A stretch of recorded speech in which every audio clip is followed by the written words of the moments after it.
The movie kicks off on a sunny beach where tons of people have gathered to enjoy a relaxed afternoon. The sun shines down at the happy people who are lying down and relaxing. On one side, we see two girls. One of them, named Bree, looks over at her friend who is busy on her phone. She tells her to put down the mobile and come with her for a swim, but her friend declines. She says that there are fish out there, so she would just relax here. Bree shrugs and goes off to enjoy the swim alone. She jumps into the water, happily swimming around. However, her serene moment takes a sudden turn when her friend notices a menacing shark approaching the unsuspecting Bree. The woman is petrified. She quickly jumps up and shouts at her friend to quickly come ashore as there is a shark on her trail. Bree finally sees the deadly intruder and shrieks in fright. The chase begins as Bree frantically swims back towards the shore. Just when it seems like she might not make it, a strange half-shark and half-octopus entity enters the scene. There seems to be a strange tracking device attached to the skin of the creature. This strange creature swiftly intervenes, attacking the shark that was after Bree. The two engage in a fierce battle where the strangely mutated entity takes out the ordinary shark, ensuring the safety of the distressed girl.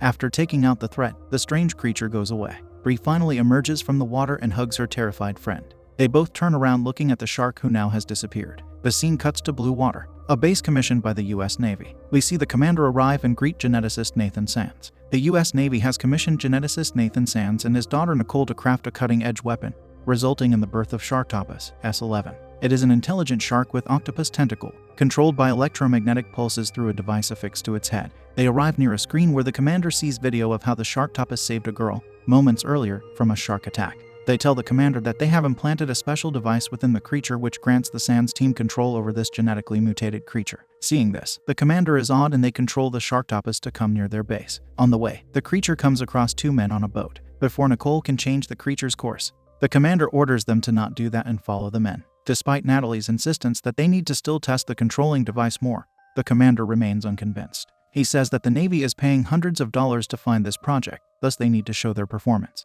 He insists that Sharktopus discreetly tail the boat carrying the two unsuspecting civilians without being found.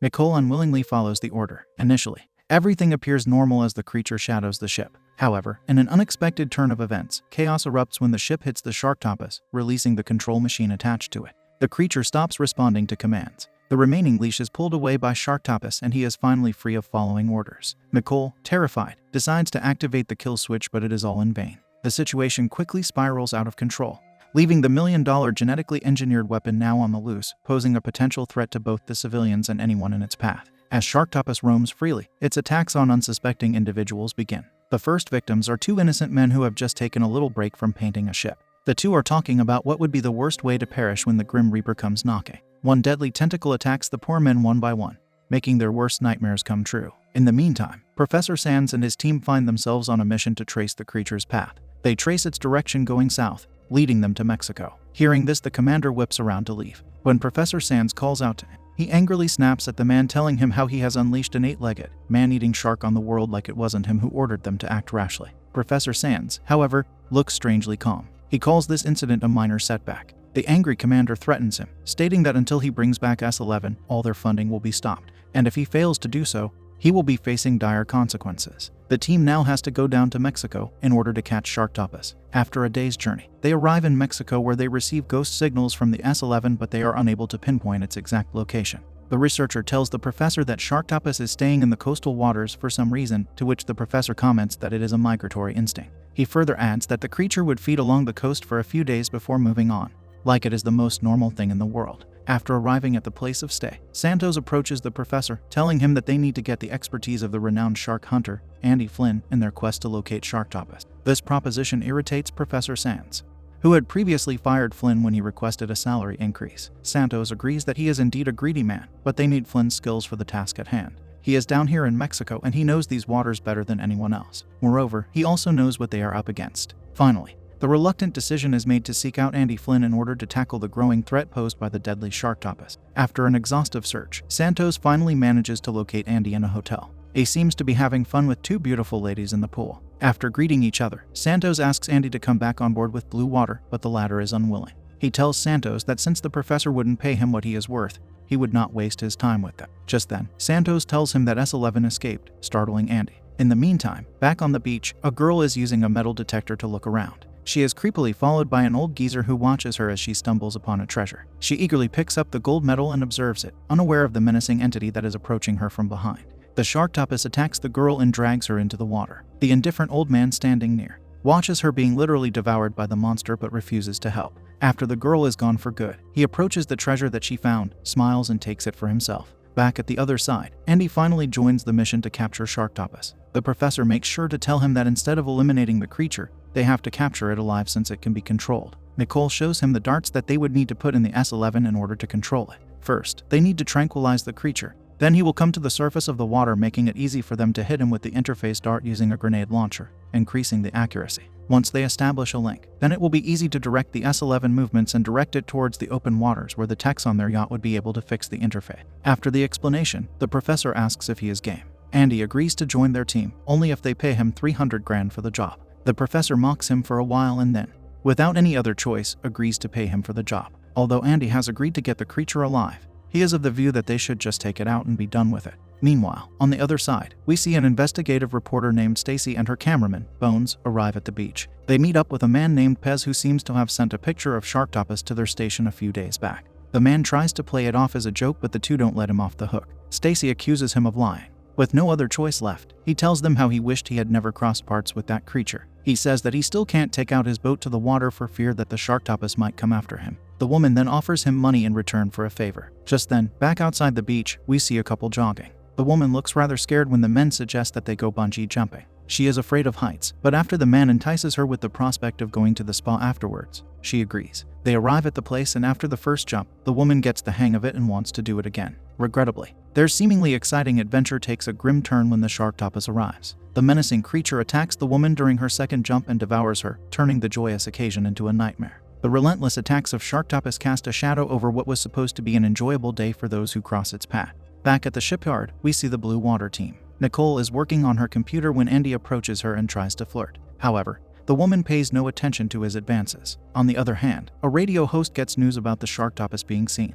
However, he takes it lightly and makes fun of it. Back at the beach, Stacy, Pez, and Bones arrive to shoot the witness interview. Pez tells them that the Sharktopus would definitely arrive here because the octopi are very territorial. In the meantime, back in the waters, Team Sands is looking for the S11. They get a signal indicating its presence near the resorts and follow it. Back at the beach, the reporter starts with her interview. However, their attempt to document the account takes a horrifying turn as Sharktopus emerges from the water. Pez sees the threat and shouts at the unsuspecting people to flee, but they do not seem to hear him over the noise. The Sharktopus emerges near the shore and attacks a man who went into the water to fetch his football. Chaos ensues on the beach as panic grips everyone, prompting a frantic escape. Amidst the chaos, one unfortunate girl doesn't manage to flee in time and becomes another victim of Sharktopus. He then claims the lives of the first victim's friend and moves on to continue his slaughter and ravishes another unsuspecting woman who was simply sunbathing on the other side. Emerging from the water, the creature extends its tentacles, wreaking havoc by smashing the journalist's car and forcing them to flee in fear. Simultaneously, the Sands team is diligently scouring the waters in pursuit of Sharktopus, aiming to put an end to its relentless attacks and capture it.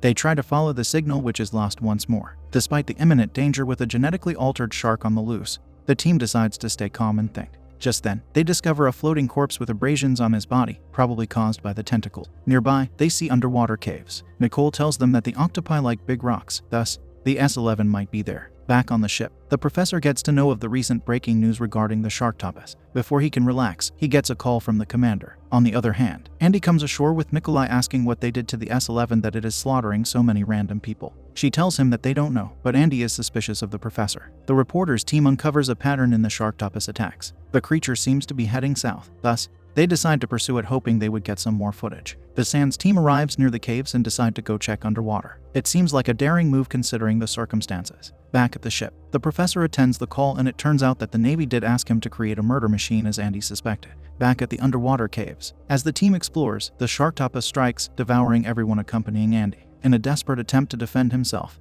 Andy manages to hit the creature with a tranquilizer, but it proves ineffective, forcing him to make a hasty escape. Shortly after, Andy comes back up with an injured leg. He tells them how the others passed away. Just then, Nicole gets a call from her father who tells him how they made some alterations to her programming. They made the S11 a little more aggressive. This makes the woman start to get second thoughts about whether they should take back the menace or just get rid of him. As Andy and his team flee on a boat, they unexpectedly encounter the journalist Stacy and her companion. Despite warnings to retreat, Stacy and her companions remain there, ignoring their advice. In an attempt to scare them, Andy shoots in the air. Hearing the gunshots, Pez decides to leave, but Stacy stops him. Just then, in a swift and deadly turn of events, Sharktopus attacks, claiming the life of Porpez, who has been running from it for weeks. The monster then climbs the yacht and is about to attack Stacy. In a desperate attempt to fend off the relentless Sharktopus, Andy opens fire on the creature. Despite his efforts, the agile creature manages to elude the gunfire. However, thanks to him, Stacy and Bones are saved. Andy speeds off the boat in the direction of the creature's escape route. As they rush,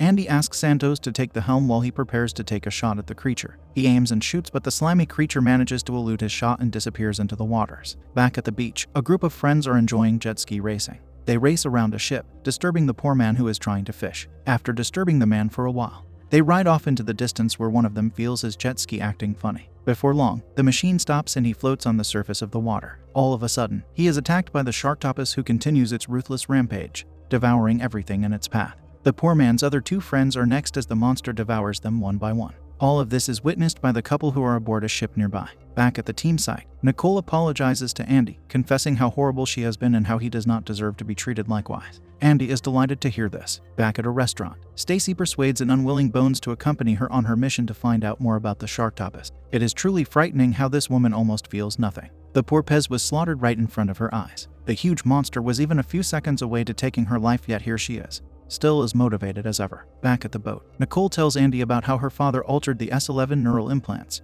making it more aggressive and apt for being a slaughter machine. Just then, they hear the tracing device beep and rush to follow the radar. Turns out, the S11 is nearby. Back at the yacht radio station, they once again get news of the creature's sighting. They hear of the news channel running its footage, but the radio host Jack still seems skeptical. He announces on his show that the Sharktopus wants nothing but virgin sacrifices, thus they must send their pictures to him for selection.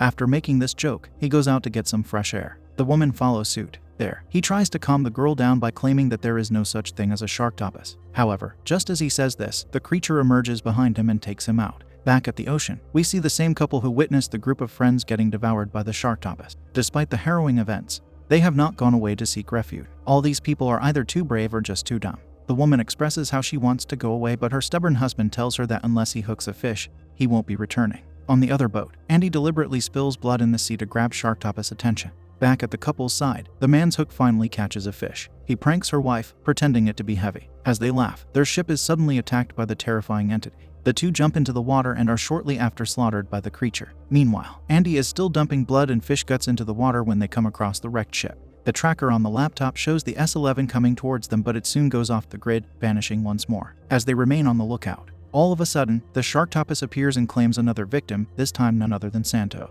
Andy and Nicole come rushing to his rescue, but they are unable to save the poor man. Seeing his comrade devoured right before his eyes, Andy freaks out. Fueled by anger, he decides to take matters into his own hands, since now he has a personal vendetta against the creature. Despite being instructed not to take out the Sharktopus, Andy is resolute in his decision. He would take out the creature for good. They find the creature once more. Nicole takes the wheel while Andy aims at the creature. Sharktopus initially follows Andy, but after a series of bullets, it retreats towards the resort where Stacy and Bones along with 100 others are. Andy rushes after it, but soon realizes that the creature has damaged their propellers. Realizing the urgency of the situation, Nicole reaches out to Professor Sands for help. She calls him, telling him how it took Santos' life. But the first question that the professor asks is if the creature is okay. This angers Andy, who snatches up the phone and threatens him that he would get rid of the menace. The professor tries to lure him with $1 million, but Andy, the well-known gold digger, turns down his offer and states that he would be getting rid of the entity. Just then, he gets a call from the commander, who threatens to send a team for the termination of the creature as well. Angry, the professor cuts the call and decides to pull up the ship ashore. Meanwhile, Sharktopus continues its ruthless rampage, devouring holidaymakers at a resort. Andy and Nicole rush to the scene in an attempt to save lives. Despite their efforts to shoot the creature, their attempts prove futile as Sharktopus remains unharmed. The creature escapes, prompting Andy and Nicole to pursue it. Nicole looks at her tracker, but there is no signal. As they are chasing Sharktopus, they unexpectedly cross paths with Professor Sands. The man has brought guards with him, and he asks Andy one last time if he would be taking up his offer. When Andy resists, the professor hardly looks averse to taking his life. He tells his daughter to go wait in the car, but the woman refuses. She stands firm with Andy, believing the creature to be a crime against nature. The professor argues that it can be controlled, but Nicole gets emotional, remembering all the lives that it took. Despite all this, the professor remains firm in his decision. He reveals that the S11 belongs to him and him alone, and he insists on capturing it alive. In the midst of their conversation, Sharktopus reappears, launching an attack on Professor Sands' minions, escalating the already tense situation. Andy opens fire at the creature. Before he can harm it, the professor jumps at him, trying to stop his assault. Andy pushes him off and tries to reload his gun, only to find that he is out of ammunition. Just then, the creature knocks him out with a single blow. The creature's eyes then land on the woman. As it approaches a whimpering Nicole, Professor Sands valiantly tries to defend her. He comes before her, shielding the woman, and shoots at the Sharktopus but tragically loses his life in the process. The very miracle of science that he desperately wanted to protect ended up. However, since he dedicated a huge amount of his life to this invention, it must have been hard to let it go. After committing the crime, Sharktopus seizes the opportunity to escape once more and heads towards the cabin. Shortly after, Andy comes back to his senses and goes after the creature with Nicole in tow. In the meantime, Stacy and Bones follow Pez's map and arrive at a nearby resort. There they see Andy and follow him. The woman rushes towards him, bombarding him with questions regarding Sharktopus. Andy is annoyed and asks if they have a car. Stacy takes this opportunity and tells him that she would lend her keys only if they take them along. Back at the cabins, the creature emerges, gobbling down a poor girl. Chaos unfolds as people at the cabins flee in panic. However, Sharktopus mercilessly devours them one by one, treating them as if they were mere appetizers. After slaughtering the girls, the creature attacks a man who is using the zipline overhead. Moving on, he relentlessly slaughters the terrified people running for their lives. Amidst this terrifying occurrence, Andy, Nicole, and the reporter duo finally pull up. Nicole tells Andy about the termination switch and how if she can connect to it with her computer, she would be able to end him with a click. All Andy would need to do is to tag the creature with an interface dart while she logs into the cloud and blow its brains to hell. On the other hand, Stacy takes Bones and goes to look for the Sharktopus to get new footage. As Nicole and Andy look for Sharktopus, and crying mother approaches them, asking to help find his son.